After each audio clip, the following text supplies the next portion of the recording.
Panisagar traffic পয়েন্টে traffic signal প্রায় 1 বছর ধরে বিকল হয়ে পড়ে রয়েছে। দীর্ঘদিন ধরে সিগন্যাল অচল থাকায় যান চলাচল নিয়ন্ত্রণে সমস্যা হচ্ছে, পাশাপাশি পথচারীদের রাস্তা পারাপারে ভোগান্তিতে পড়তে হচ্ছে বলে অভিযোগ স্থানীয়দের।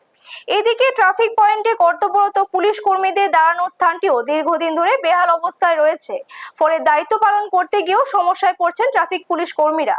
স্থানীয়দের দাবি, যানজট ও দুর্ঘটনা আশঙ্কা কমাতে দ্রুত ট্রাফিক সিগন্যালটি মেরামত করে চালু করা হোক।